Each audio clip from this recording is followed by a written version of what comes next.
Have you ever been in the position where you've beaten the four conquerors, opened up the Sirus fight, and listened to that introduction and wondered if it's actually worth your time?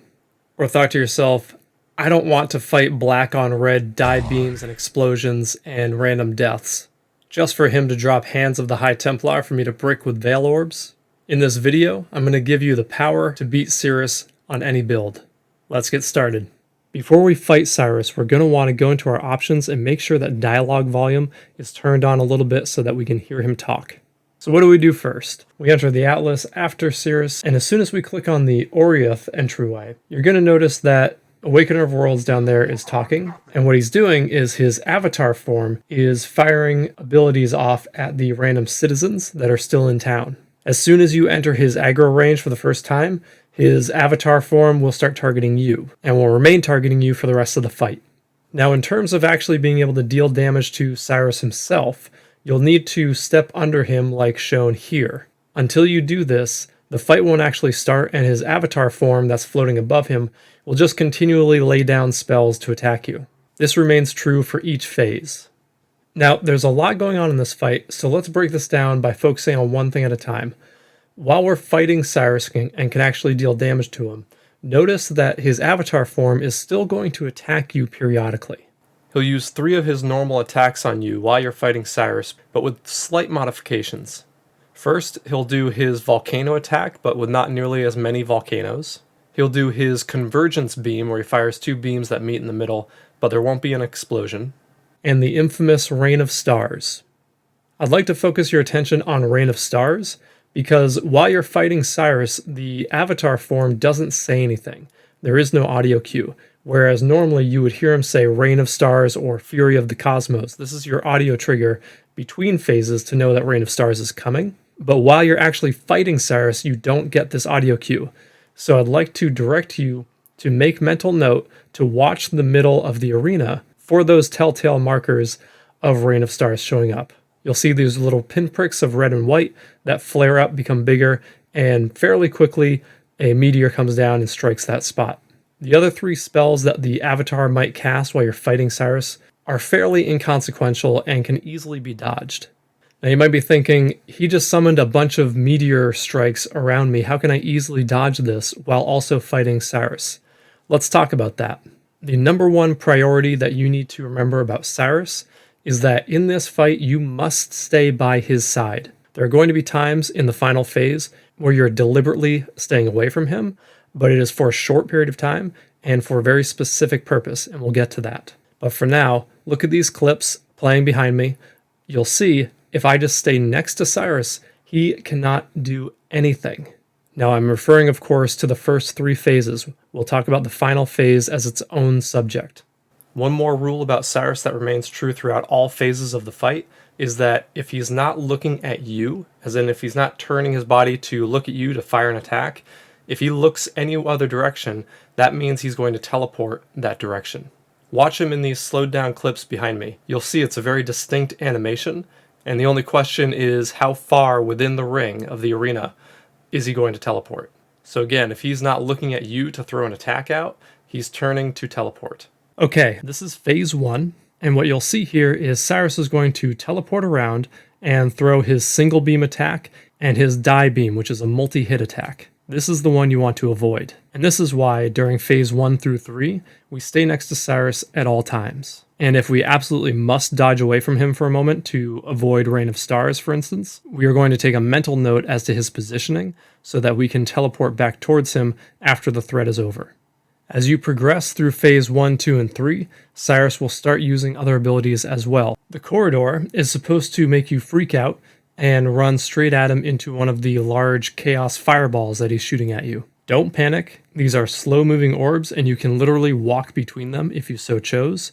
But Flame Dash or Lightning Warp or any instant teleportation skill or dash is going to get you through this, and once you get past him, the ability is over. And you also get a second or 2 to attack him for free.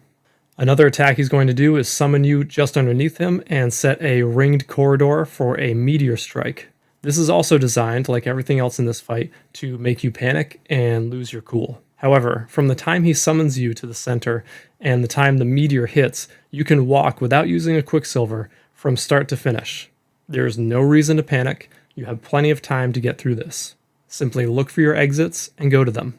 As soon as you clear the final ring, he will drop the meteor, and then you can continue the fight. In phase 1 through 3, the reason we stay right next to him is because of his die beam, and this is also why we turn on our dialogue volume so we can hear him say it. But in phase 1 through 3, the die beam is a static one direction move. When he says it, he will find where you are and he will shoot the beam at that location. Just like his normal attack, you can simply sidestep this in phases 1 through 3, or teleport anywhere behind him. It doesn't track you. Okay, so for phase 1 through 3, we're focusing on staying on Sirus so that when he fires his die beam, we can simply sidestep it along with his normal attack. On top of this, we're staying mostly out of the center of the arena in case the Rain of Stars attack comes down and we don't happen to notice it in time. We know we can calmly walk through the corridor attack until we get close enough to flame dash through him, and that even in phase 3 with the Spiral Maze meteor attack, we have plenty of time to get out of it. Let's touch on transitioning between phases real quick before we get into phase 4.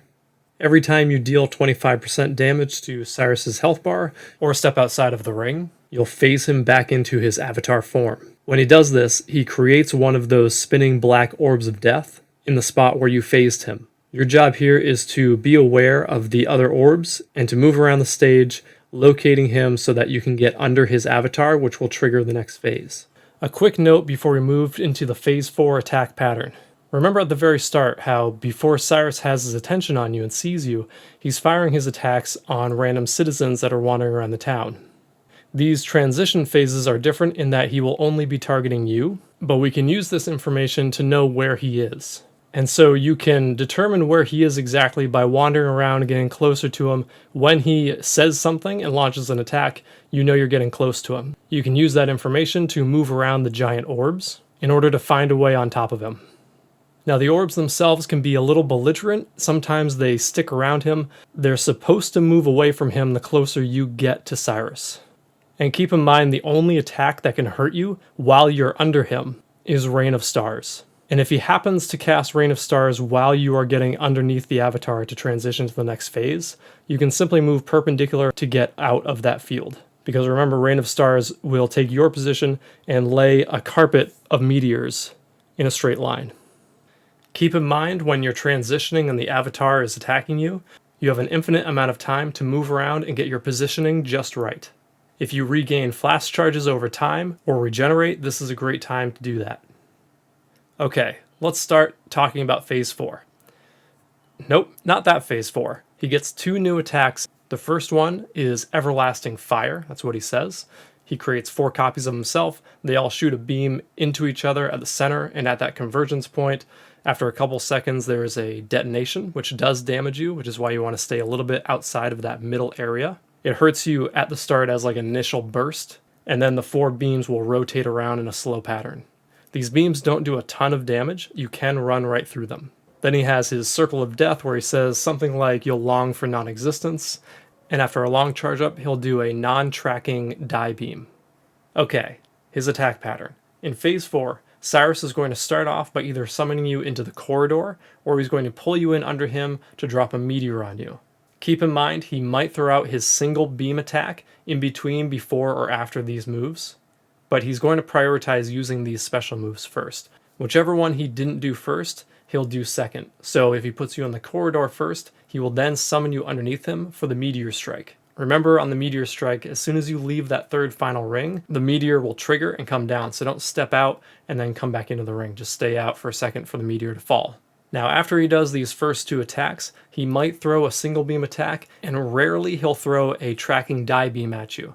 This is pretty unlikely, but if you're staying on top of him, which you should be doing at all times, it won't be a problem. Next up, he's going to do his Everlasting Fire, which is where he summons his 4 copies, and he makes the spinning ring of beams. And immediately after this, he'll do his Circle of 9 copies thing, where he does a long charge up and says something like, "Feel the thrill of the void." This is a non-tracking die beam, so while he's charging this up, you should be moving around the edge of the ring in order to move perpendicular to wherever he's firing the beam from. Special note on this attack, there is spatial audio, and the real one is the one that's talking. So you can move left and right, and you can hear where the real one is to get a gauge on where you then want to move. And for the final move in his attack sequence, after he does his Seek the Thrill of the Void non-tracking die beam, he's going to go pretty quickly into a tracking die beam where he just says die. Now, he's not completely 100% predictable. He may mix up little single beam attacks or sometimes die beams in between some of these moves, but as long as you are practicing staying on top of him, these little interruptions to his attack pattern shouldn't actually hit you. The time where it makes the most sense to take any damage at all during this fight is after Everlasting Fire with the spinning 4 beams in order to get close to him. It is perfectly acceptable to take damage here because taking a little bit of damage from the beams will save you from getting hit from either a single beam attack, which does fair damage, or a tracking die beam, which will kill most characters. So a special note on this phase 4 attack pattern. This only really works if you don't die. The reason this is because when he uses his corridor attack and then he uses his summon meteor, both of those skills go on cooldown. So if you die while he's doing Everlasting Fury, you're allowing time while you get back to him for those cooldowns to reset. And then all of a sudden, he might choose a different attack. I don't know why he doesn't just reset back to his corridor and meteor choice, but I'm confident that you dying on Sirus after watching this video is going to be a much rarer event than it used to be.